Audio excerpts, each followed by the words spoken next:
আকাশে নতুন খেলার নিয়ম লিখছে ইরান। প্রশ্ন এখন একটাই, কে আসল শক্তির মালিক? সিরাজের আকাশে নেমে এসেছে রাশিয়ার মিগ-29 যুদ্ধ বিমান। ইসরায়েলের সঙ্গে তীব্র উত্তেজনার মধ্যে ইরান শুরু করেছে সামরিক পুনর্গঠন। এক নতুন ভারসাম্যের গল্প শুরু হচ্ছে মধ্যপ্রাচ্যে। ইরান বলছে এবার তারা কথা বলবে শুধু শক্তির ভাষায়। রাশিয়ার S-400 এবং চীনের HQ-9 ক্ষেপণাস্ত্র প্রতিরক্ষা ব্যবস্থা আনার ইঙ্গিত ইতিমধ্যেই দিয়েছে তেহরান। প্রশ্ন উঠছে, মস্কো আর বেইজিং যখন ইরানকে একের পর এক অস্ত্র দিচ্ছে, তখন কি আঞ্চলিক ভারসাম্য পুরোপুরি বদলে যাচ্ছে? সিরাজে পৌঁছানো মিগ-29 যুদ্ধ বিমান আপাত দৃষ্টিতে পুরনো, কিন্তু এগুলো ইরানের আকাশ প্রতিরক্ষায় এক নতুন শ্বাস দিয়েছে। ইরানি কর্মকর্তারা নিশ্চিত করেছেন বিমানগুলো ইতিমধ্যেই মোতায়েন করা হয়েছে। পার্লামেন্ট সদস্যদের ভাষায় এগুলো আসল খেলার আগে ওয়ার্ম আপ মাত্র, কারণ সামনে আসছে আরও ভয়ঙ্কর Su-35 যুদ্ধ বিমান। যেদিন এই ব্যবস্থা সম্পূর্ণ হবে, শত্রুরা বাধ্য হবে শক্তির ভাষা বুঝতে। দৃপ্ত কণ্ঠে ঘোষণা তাদের। এই ঘোষণা এসেছে এক গুরুত্বপূর্ণ সময়ে। এই বছরের জুনে ইসরায়েলের অপারেশন রাইজিং লাইনে ভয়াবহ ক্ষতির মুখে পড়ে ইরানের বিমান বাহিনী। ইসরায়েলি হামলায় ধ্বংস হয় রাশিয়ান S-300 প্রতিরক্ষা ব্যবস্থা, ভেঙে পড়ে ইরানের কিংবদন্তি F-14 এবং AH-1 হেলিকপ্টার। সেই আঘাত থেকে ঘুরে দাঁড়াতেই এবার ইরানের জবাব, শক্তির পুনর্গঠন, আকাশে নতুন বার্তা। ইরান অবশ্য শুধু বিদেশি প্রযুক্তির উপর নির্ভর করছে না। তারা ইতিমধ্যেই তৈরি করেছে নিজেদের দীর্ঘ পাল্লার প্রতিরক্ষা ব্যবস্থা বাভার 373। S-300 যেখানে ব্যর্থ, সেখানেই দেশীয় প্রযুক্তি হয়ে উঠছে ইরানের ঢাল। এখন মিগ-29 এর মতো বিমান সেই শক্তিকে করছে আরও মজবুত। খবর এসেছে রাশিয়া থেকে ইরান ইতিমধ্যেই Su-35, মিগ-28 এবং Yak-130 যুদ্ধ বিমান সংগ্রহ করছে, যদিও মস্কো এ নিয়ে নীরব। পাশাপাশি চীন থেকে আসতে চলেছে উন্নত ইলেকট্রনিক যুদ্ধ ব্যবস্থা ও দীর্ঘপাল্লার রাডার। এক কথায় আকাশ যুদ্ধে নিজের অবস্থান নতুন করে লিখে দিচ্ছে ইরান। এখানে লুকিয়ে আছে এক বড় টুইস্ট। বেইজিং ইরানের প্রায় 90% তেল কিনছে, তবুও ইসরায়েলের সঙ্গেও সম্পর্ক বজায় রাখছে। তবুও সামরিক সহযোগিতায় তারা ইরানের পাশে দাঁড়াচ্ছে। রাশিয়া তো আগেই কৌশলগত মিত্র, অর্থাৎ ইরান এখন এমন এক অবস্থানে দাঁড়িয়ে যেখানে দুই পরাশক্তির সমর্থন তাকে দিচ্ছে এক আঞ্চলিক ত্রিমুখী শক্তির মর্যাদা। বিশেষজ্ঞরা বলছেন Su-35 যুদ্ধ বিমান হতে পারে গেম চেঞ্জার। এর উন্নত রাডার ও আধুনিক অ্যাভিওনিক্স ইসরায়েলের আকাশে আধিপত্যকে বড় চ্যালেঞ্জ দেবে। বর্তমানে ইসরায়েলের শক্তি তাদের F-35I আদার স্টেলথ ফাইটার, কিন্তু ইরানের নতুন ক্ষমতা সেই একচ্ছত্র আধিপত্যে ফাটল ধরাতে পারে। ইসরায়েলও তাই সতর্ক।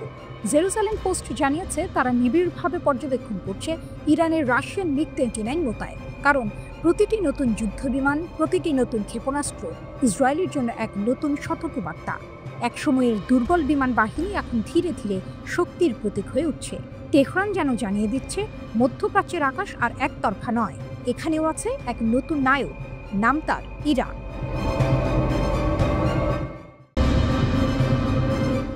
মধ্যপ্রাচ্যের আকাশ আবারও লাল আগুনে ভরে উঠেছে। ইসরায়েলের লাগাতার বিমান ও ক্ষেপণাস্ত্র হামলায় অস্থির হয়ে গেছে গোটা অঞ্চল।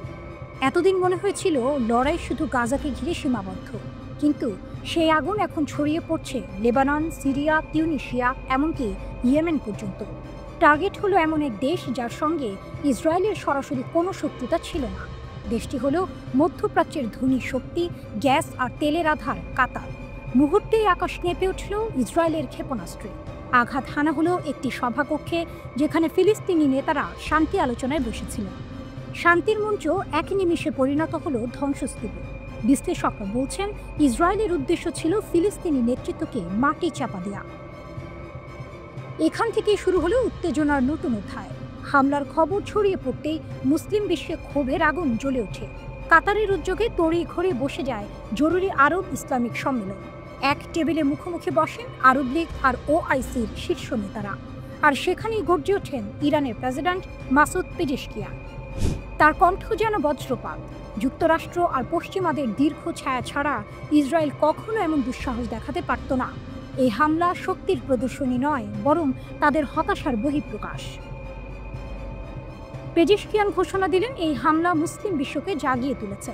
গাজা, লেবানন, কাতার, এমনকি ইরানের ধ্বংসস্তূপ থেকেই একদিন নতুন বিশ্ব ব্যবস্থা গড়ে উঠবে। শুধু নিন্দা জানালে হবে না, মুসলিম দেশগুলোকে নিতে হবে কার্যকর পদক্ষেপ। তিনি সতর্ক করলেন, যারা ইসরায়েলের আগ্রাসন মেনে নিচ্ছে বা সমর্থন করছে, ইতিহাস তাদের অপরাধও মনে রাখবে। আজ যদি আমরা ঐক্যবদ্ধ না হই, কাল কোনো দেশই নিরাপদ থাকবে না। তার এই ঘোষণা যেন ঢেউতুল্য বৈঠক কক্ষে। নেতারা নিঃশব্দে তাকিয়ে রইলেন। সবাই বুঝতে পারলেন এটা শুধু বক্তৃতা নয়, বরং এক নতুন যুদ্ধ ঘোষণার পূর্বাভাস। পর্যবেক্ষকদের মতে দোহায় ইসরায়েলের হামলা শুধু কাতারের নয়, পুরো মুসলিম বিশ্বের ভাবনার ধারা পাল্টে দিয়েছে। ইসরায়েল হয়তো ভুলে গেছে এই অঞ্চলের সবচেয়ে বড় শক্তির নাম ইরান। হিজবুল্লাহ থেকে ইয়েমেনের হুথি, সবাই দাঁড়িয়ে আছে তেহরানের ছায়াতলে। ইরান বহুবার প্রমাণ করেছে তারা শুধু কণ্ঠ নয়, বাস্তব শক্তি। আঘাত করলে তারা পাল্টে আঘাত হানতে জানে। মুসলিম বিশ্ব কি সত্যি এক হবে? ইসরায়েলের দুঃসাহস কি নিজেদের জন্য ফাঁদ হয়ে দাঁড়াবে, নাকি আবারও কূটনীতির ধোঁয়ায় ঢেকে যাবে সব? এদিকে ইসরায়েলের হাতে নিগ্রহের শিকার ফিলিস্তিনকে স্বীকৃতি দেবে বিশ্বের ১ নম্বর ধনী ও ইউরোপের সেনজেনভুক্ত দেশ লুক্সেমবার্গ।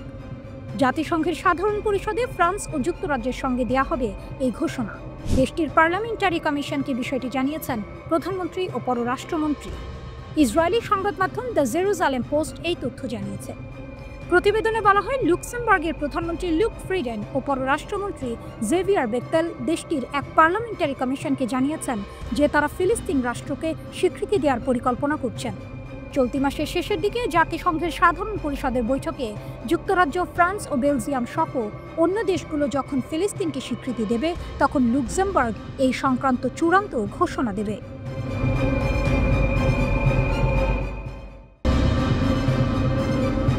আরব দেশগুলো কি ইসরায়েলের বিরুদ্ধে সামরিক পদক্ষেপ নিচ্ছে? মধ্যপ্রাচ্যের আকাশে উত্তেজনার ঢেউ। দোহায় অনুষ্ঠিত ইসলামিক শীর্ষ সম্মেলনের পর উপসাগরীয় দেশগুলো থেকে এসেছে এক বিশাল ঘোষণা। যদি কেউ এক দেশকে আক্রমণ করে, পুরো উপসাগরীয় অঞ্চল প্রস্তুত প্রতিক্রিয়া দেখাতে। জিসিসি কাতারে ইসরায়েলের হামলার তীব্র নিন্দা জানিয়েছে। এটিকে সার্বভৌমত্বের স্পষ্ট লঙ্ঘন হিসেবে অভিহিত করা হয়েছে। সুপ্রিম কাউন্সিল স্পষ্টভাবে জানিয়েছে, রাষ্ট্রগুলোর নিরাপত্তা অখণ্ড। একজনের উপর আক্রমণ সকলের উপর আক্রমণ। হামলার পর জিসিসি দ্রুত প্রতিরক্ষামূলক অবস্থার মূল্যায়ন করতে দোহায় একটি অসাধারণ অধিবেশন আয়োজন করেছে। হামলার পর জিসিসি দ্রুত প্রতিরক্ষামূলক অবস্থার মূল্যায়ন করতে দোহায় একটি অসাধারণ অধিবেশন আয়োজন করেছে। কাউন্সিল যৌথ প্রতিরক্ষা ব্যবস্থা এবং উপসাগরীয় প্রতিরোধ ক্ষমতা সক্রিয় করার প্রতিশ্রুতি দিয়েছে। মার্কিন সামরিক কমান্ডকেও নির্দেশ দেওয়া হয়েছে প্রয়োজনীয় ব্যবস্থার দ্রুত বাস্তবায়ন করতে। দোহায় ইসরায়েলের হামলা কাতারের মধ্যস্থতা ভূমিকা পুরোপুরি ব্যাহত করেছে। এটি কেবল কাতারের জন্য নয়, পুরো মুসলিম বিশ্বের জন্য শঙ্কার সংকেত। এই হামলা গাজায় যুদ্ধবিরতি আয়োজন, বন্দিদশা ও বন্দীদের মুক্তি এবং ফিলিস্তিনি জনগণের দুর্ভোগ কমানোর প্রচেষ্টাকে বাধাগ্রস্ত করেছে।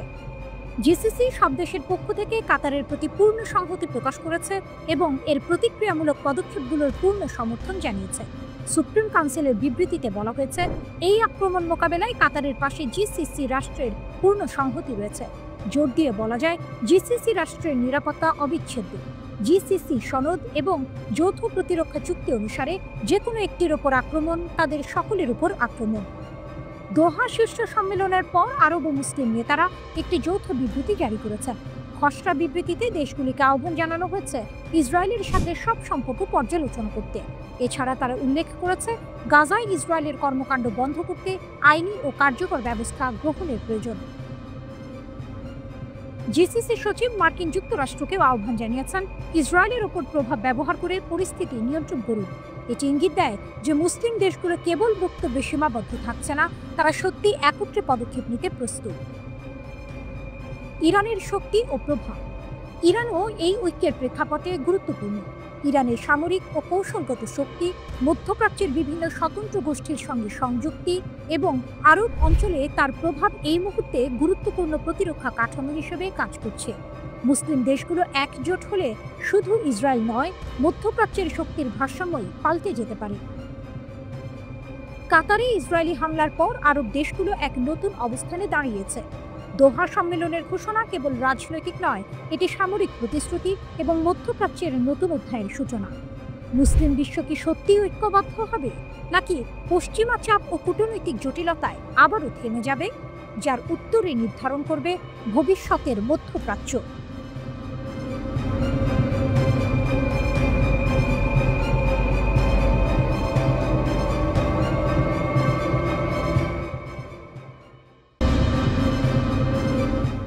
মুসলিম ন্যাটো।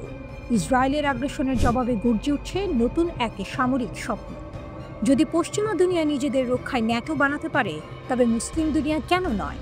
এই প্রশ্ন এখন ঘুরপাক খাচ্ছে কায়রো থেকে তেহরান পর্যন্ত। ইসরায়েলি প্রধানমন্ত্রী বেনিয়ামিন নেতানিয়াহু যেন পুরো মুসলিম বিশ্বের বিরুদ্ধে যুদ্ধ ঘোষণা করেছেন। একের পর এক হামলায় চলছে মধ্যপ্রাচ্যের অন্তত 5টি মুসলিম দেশ, সাথে উত্তর আফ্রিকার একটি দেশও। ঝুঁকিতে আছে আরও অনেকে। পরিস্থিতি এমন পর্যায়ে পৌঁছেছে যে ইসলামিক দেশগুলো আবার ভাবতে শুরু করেছে, সময় কি এসেছে একটি মুসলিম ন্যাটো গঠনের? আগুনে ঘি, ইরান ও মিশরের প্রস্তাব।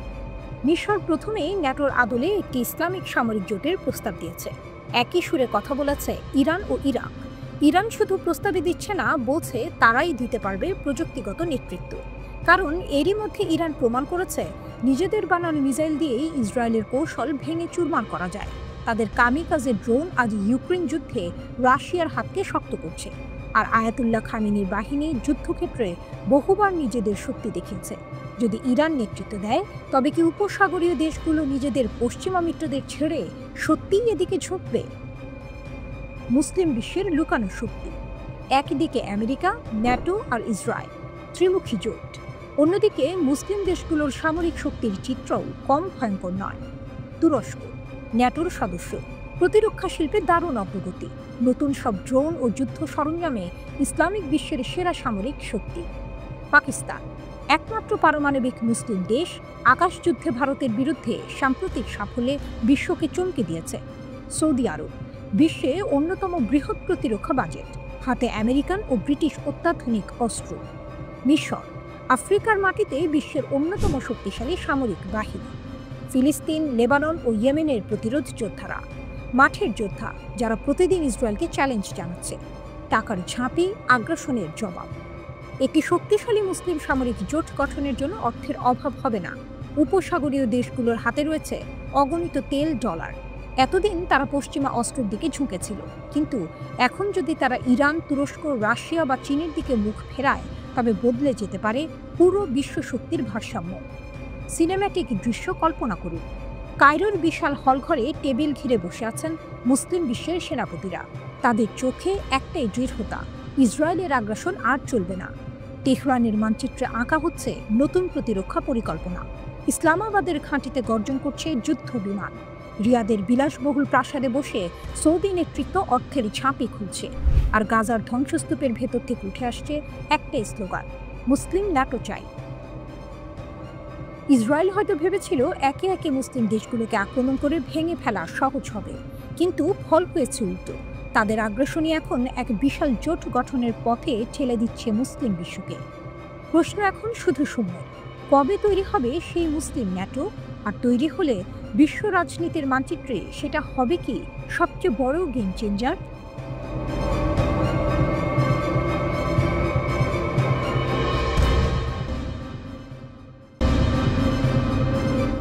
মুসলিম বিশ্ব কি গড়ছে যৌথ ইসলামিক আর্মি? মধ্যপ্রাচ্যের আকাশে আগুন, মাটিতে অশান্তি। ফিলিস্তিন, সিরিয়া, লেবানন আর ইয়েমেন, প্রতিটি দেশের ঘটনা যেন এক ধারাবাহিক উত্তেজনার গল্প। কিন্তু হঠাৎ দোহা, কাতারের রাজধানীতে ইসরায়েলের ক্ষেপণাস্ত্র হামলা শুধু হামাসের বৈঠকে লক্ষ্য করেনি, বরং পুরো আরব ও মুসলিম বিশ্বকে চ্যালেঞ্জ ছুড়ে দিয়েছে। ওই হামলায় প্রাণ হারিয়েছেন 5 জন হামাস নেতা এবং 1 জন কাতারি নিরাপত্তা কর্মকর্তা। আন্তর্জাতিক আইনও এই হামলাকে সরাসরি লঙ্ঘন হিসেবে দেখছে। আরব বিশ্বে এই আঘাতকে শুধু রাজনৈতিক আক্রমণ নয়, নিরাপত্তার সরাসরি হুমকি হিসেবে দেখা হচ্ছে। আর এখানেই প্রশ্ন ওঠে, মুসলিম দেশগুলোকে যৌথ সামরিক বাহিনী অর্থাৎ ইসলামিক আর্মি গঠন করবে? ইরাকের প্রধানমন্ত্রীর আহ্বান। ইরাকের প্রধানমন্ত্রী মোহাম্মদ শিয়া আল সুদানি সম্প্রতি বলেছেন, মুসলিম দেশগুলো এখনই যদি একত্রিত হয়ে নিজেদের রক্ষা করতে চায়, তাদের যৌথ সামরিক বাহিনী গঠন করা ছাড়া বিকল্প নেই। তার মতে শুধু সামরিক নয়, রাজনৈতিক অর্থনৈতিক অংশীদারিত্বও প্রয়োজন। তিনি সতর্ক করলেন, ইসরায়েলি আগ্রাসন কাতারে থেমে থাকবে না, পুরো অঞ্চলে তার প্রভাব পড়বে। পুরনো প্রস্তাবের পুনরুজ্জীবন। ইসলামিক আর্মির ধারণা নতুন নয়। প্রায় 1 দশক আগে মিশর এই প্রস্তাব দিয়েছিল, কিন্তু রাজনৈতিক মতপার্থক্য, আঞ্চলিক প্রতিদ্বন্দ্বিতা ও ভিন্ন জোটগত সম্পর্কের কারণে তখন তা বাস্তবায়ন হয়নি। দোহা হামলার পর এই প্রশ্ন আবার জীবন্ত হয়ে উঠেছে, মুসলিম দেশগুলোকে সত্যিই একযোগে সামরিক শক্তি গড়ে তুলতে পারবে? উপসাগরীয় রাজনীতির টানাপোড়েন। যুক্তরাষ্ট্রের ঘনিষ্ঠ উপসাগরীয় দেশগুলো, বিশেষ করে সংযুক্ত আরব আমিরাত, এখন কঠিন অবস্থায়। 2020 সালে ইসরায়েলের সঙ্গে সম্পর্ক স্বাভাবিক করেছিল তারা, কিন্তু দোহা হামলার পর এই সম্পর্ক নতুন চাপের মুখে। সৌদি আরব, কাতার, কুয়েত, ওমান সব দেশই নিজেদের অবস্থান স্পষ্ট করতে বাধ্য হচ্ছে। ইসলামিক আর্মি গঠনের উদ্যোগ যদি এগিয়ে আসে, পশ্চিমা জোটের সঙ্গে সম্পর্ক বজায় রাখা আর মুসলিম বিশ্বে ঐক্য রক্ষা দুটি একসাথে রাখা কঠিন হয়ে যাবে। ফিলিস্তিন প্রশ্ন ও মুসলিম ঐক্য। দোহা হামলার কেন্দ্রবিন্দুতে ফিলিস্তিন। ইরাকের প্রধানমন্ত্রী মনে করেন, ফিলিস্তিনের মুক্তি সংগ্রাম বহুদিন ধরেই মুসলিম দেশগুলোকে একত্রিত করার মূল কেন্দ্র। এবারও মুসলিম তরুণ প্রজন্ম সামাজিক মাধ্যমে সরব ইসলামিক আর্মির দাবি করছে। রাশিয়ার শক্তি ও চ্যালেঞ্জ। ইরানও এই পরিস্থিতিতে গুরুত্বপূর্ণ। মধ্যপ্রাচ্যের এই জটিলতায় ইরানের সামরিক ও কৌশলগত শক্তি নজর কাড়া। হিজবুল্লাহ থেকে ইয়েমেনি হুথি, সকলের পিছনে আছে তেহরানের শক্তিশালী ছায়া। ইসলামিক আর্মি গঠিত হলে শুধু ইসরায়েল নয়, বৈশ্বিক শক্তির ভারসাম্যও পাল্টে যেতে পারে। দোহা হামলা দেখিয়ে দিল ইসরায়েল আর সীমাবদ্ধ নয়, মধ্যপ্রাচ্যের অন্য দেশগুলোর উপরও আঘাত চালাচ্ছে। ইসলামিক আর্মি শুধু প্রতীকী নয়, এটি বাস্তব চাহিদা। মুসলিম বিশ্ব কি সত্যি ঐক্যবদ্ধ হয়ে সামরিক বাহিনী গঠন করবে, নাকি কূটনৈতিক জটিলতায় থেমে যাবে? একটাই বিষয় পরিষ্কার, যখন আগ্রাসন সীমা ছাড়িয়ে যায়, ঐক্যের আহ্বান আরও জোরালো হয়ে ওঠে।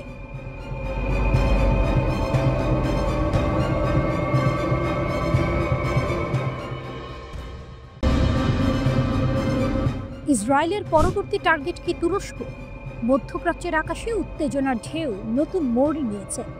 ইসরায়েলের গ্রেটার ইসরায়েল পরিকল্পনা এবার তুরস্ককে সরাসরি ঝুঁকির মুখে ফেলেছে। সিরিয়ার কৌশলগত অবস্থান এবং আঙ্কারার শক্তিশালী ভূ রাজনৈতিক ভূমিকা ইসরায়েলের সম্প্রসারণবাদী পরিকল্পনার পথে প্রধান বাধা হয়ে দাঁড়াচ্ছে। বিশ্লেষকদের মতে, ইসরায়েলের সম্প্রসারণবাদ কোনো কাল্পনিক ভাবনা নয়, এটি বাস্তব। যদি এটি থামানো না যায়, ধীরে ধীরে শুধু প্রতিবেশী দেশ নয়, আরও দূরের দেশগুলোও ইসরায়েলের হুমকির মুখে পড়বে। তুরস্কের ক্ষেত্রে বিষয়টি কেবল হামাস বা ফিলিস্তিনের সহায়তার মধ্যে সীমাবদ্ধ নয়। ইসরায়েল সিরিয়ার উপর প্রভাব বিস্তার করতে চাইছে, আর তুরস্ক সেই কৌশলগত এলাকাগুলো ধরে রাখতে চায়। ফলে দুই দেশের মধ্যে সংঘাতের সম্ভাবনা স্পষ্ট। ইসরায়েল তুরস্ক সংঘাত কেবল সামরিক নয়, রাজনৈতিকও। তুরস্কের সাধারণ জনগণই ইসরায়েলের সম্প্রসারণবাদের বিরুদ্ধে। এই মনোভাব আঙ্কারার পক্ষে ইসরায়েলের উপস্থিতি মেনে নেওয়া আরও কঠিন করে তুলেছে। তাই সংঘাতের মূল কারণ শুধু হামাস নয়, বরং ইসরায়েলের বৃহত্তর সম্প্রসারণবাদী লক্ষ্য। এছাড়া ইরানের শক্তি ও প্রভাব এই উত্তেজনায় নতুন মাত্রা যোগ করছে। দোহায় অনুষ্ঠিত আরব ইসলামিক জরুরি সম্মেলনে ইরানের প্রেসিডেন্ট মাসুদ পেজিশকিয়ান সৌদি যুবরাজ মোহাম্মদ বিন সালমানের সঙ্গে বৈঠকে বলেন, যদি মুসলিম দেশগুলো একজোট হয়, ইসরায়েল কোনো দেশকে সরাসরি আক্রমণ করার সাহস পাবে না। মাসুদ পেজিশকিয়ান আরও বলেন, মুসলিম বিশ্ব ঐক্য গড়ে তোলা এখন সময়ের সর্বোচ্চ দাবি। সৌদি আরব, তুরস্ক এবং অন্যান্য বড় মুসলিম দেশগুলো যদি একত্রে কাজ করে, তাহলে ইসরায়েলের সম্প্রসারণবাদ ঠেকানো সম্ভব। সৌদি যুবরাজের জবাবে মোহাম্মদ বিন সালমান বলেন, ইসলামিক দেশগুলোকে দীর্ঘমেয়াদে আরও শক্তিশালী হতে হবে। ঐক্যবদ্ধ প্রচেষ্টাই একমাত্র পথ, যাতে ইসরায়েলের আগ্রাসন রুখে দেওয়া যায়।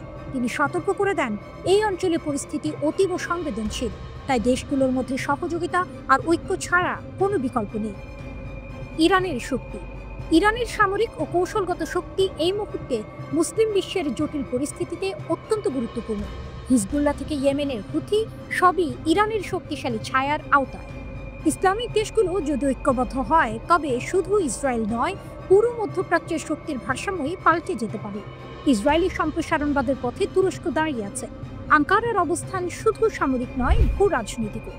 আরব ও ইসলামিক দেশগুলোর মধ্যে ঐক্য গড়ে ওঠার সম্ভাবনা ইতিহাসে এক নতুন অধ্যায় লিখতে পারে। দোহা সম্মেলনই সেই উত্তেজনাপূর্ণ মুহূর্তের শুরু। এবার প্রশ্ন হলো, মুসলিম দেশগুলো কি সত্যি ঐক্যবদ্ধ হয়ে সামরিক ও রাজনৈতিকভাবে শক্তিশালী হবে, নাকি কূটনৈতিক জটিলতায় আবারও পিছিয়ে যাবে? যার উত্তরই নির্ধারণ করবে মধ্যপ্রাচ্যের ভবিষ্যতের মানচিত্র।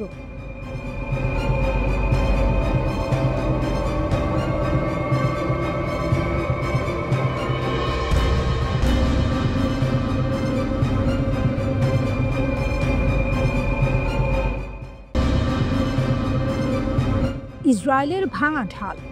একটা যুদ্ধ চলছে, সামনে গাজা, পেছনে ইসরায়েল। আকাশে ড্রোনের গর্জন, মাটিতে বিস্ফোরণের ঝড়। কিন্তু আসল বিস্ফোরণ ঘটছে ইসরায়েলি প্রতিরক্ষা বাহিনী আইডিএফের ভেতরে, যেখানে ভেঙে পড়ছে সৈন্যদের মনোবল। ৭ অক্টোবর যুদ্ধ শুরু হওয়ার পর থেকে গাজা অভিযানে ২০,০০০ ইসরায়েলি সৈন্য আহত। সংখ্যাটা শুধু একটি পরিসংখ্যান নয়, এটা এক ভয়ঙ্কর বাস্তবতা, যেখানে যুদ্ধক্ষেত্রের মতোই ভেতরের যুদ্ধ লড়ছে তারা। আহতদের অর্ধেকই শারীরিকভাবে নয়, মানসিকভাবে বিধ্বস্ত। ইসরায়েলি প্রতিরক্ষা মন্ত্রণালয় জানিয়েছে ৫৬% সৈন্যের মধ্যে ধরা পড়েছে পিটিএসডি, যুদ্ধ পরবর্তী মানসিক আঘাত। একজন সৈন্য দিনের আলোতেও রাতের দুঃস্বপ্নে ভুগছে। অনেকের শরীরও আর সাড়া দিচ্ছে না। ৯৯ জন অঙ্গহানিপ্রাপ্ত, ১৬ জন সম্পূর্ণ পক্ষাঘাতগ্রস্ত। যুদ্ধ তাদের থেকে কেড়ে নিয়েছে হাত, পা, এমনকি দাঁড়ানোর ক্ষমতাও। মৃত্যুর থেকেও ভয়ঙ্কর এক শত্রু দাঁড়িয়ে গেছে, আত্মহত্যা। ইসরায়েলি মিডিয়া বলছে শুধু এই বছরেই প্রায় ২০ জন সৈন্য আত্মহত্যা করেছে। আইআরএনএ জানাচ্ছে যুদ্ধ শুরু হওয়ার পর থেকে আত্মহত্যার সংখ্যা অন্তত ৪৩। এটা প্রমাণ করে ইসরায়েলের সবচেয়ে বড় ক্ষতি ঘটছে যুদ্ধক্ষেত্রে নয়, বরং সৈন্যদের মনের ভেতরে। এদিকে বিভিন্ন ফ্রন্টে ৯০৪ জন ইসরায়েলি সেনা নিহত। শুধু ৭ অক্টোবরেই প্রাণ গেছে ৩২৯ জনের। গাজায় স্থল অভিযানে মরেছে আরও ৪৬০ জন। হিজবুল্লাহর আক্রমণে নিহত ২৯ আর লেবাননের সংঘর্ষে প্রাণ হারিয়েছে ৫১ জন সৈন্য।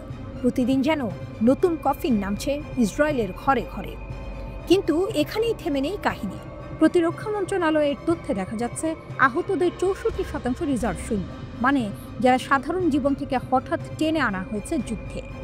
এদের অনেকেই পরিবার ছেড়ে মাঠে, কিন্তু ফেরার পথে তারা হয় দেহে ক্ষত নিয়ে। এখন ইসরায়েল দৌড়াচ্ছে নতুন সমাধানের দিকে। প্রতিরক্ষামন্ত্রী কার্টস আর অর্থমন্ত্রী স্মোট্রিচ গঠন করেছেন একটি জাতীয় কমিটি। নেতৃত্বে থাকবেন অধ্যাপক শ্লোমো মোর ইয়োসেফ। তাদের লক্ষ্য একটা বৃহৎ পুনর্বাসন ব্যবস্থা দাঁড় করানো। কারণ বাস্তবতা হলো ইসরায়েলের আহত সৈন্যদের সারাতে হাসপাতালের চেয়ে বড় যুদ্ধক্ষেত্র আর কোথাও নেই। কিন্তু প্রশ্ন হলো, যখন সৈন্যরা মানসিকভাবে হেরে যাচ্ছে, যখন শত শত পরিবার কফিন বুকে টেনে নিচ্ছে, তখন যুদ্ধের আসল বিজয়ী কে? ফিলিস্তিনের গাজায় নৃশংস হামলা ও হত্যাযজ্ঞের মধ্যে ইসরায়েল সফর করেছেন যুক্তরাষ্ট্রের পররাষ্ট্রমন্ত্রী মার্কো রুবিও।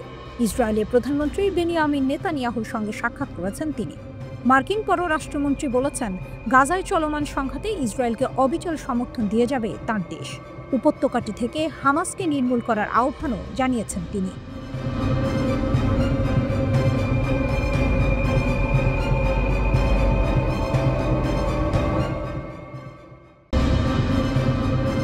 নেতানিয়াহুর আগুনে ঘোষণা, ফিলিস্তিন নয়, এবার পুরো বিশ্বের বিরুদ্ধে যুদ্ধ।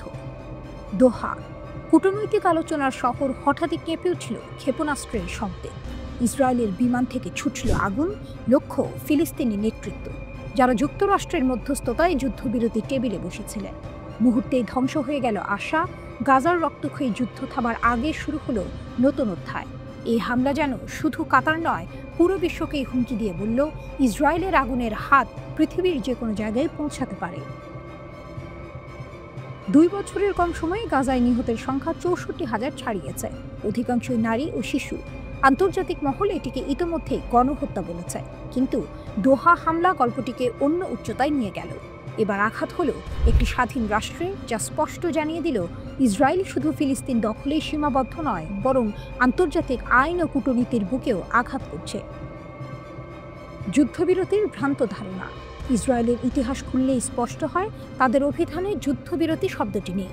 যুক্তরাষ্ট্রের মতো ঘনিষ্ঠ মিত্রও এখন যুদ্ধ থামানোর প্রস্তাব আনে, ইসরায়েল তখনও তা উপেক্ষা করে। কারণ এই রাষ্ট্র দাঁড়িয়ে আছে দখল, নিপীড়ন আর ফিলিস্তিনি জনগণকে নিশ্চিহ্ন করার নীতির ওপর।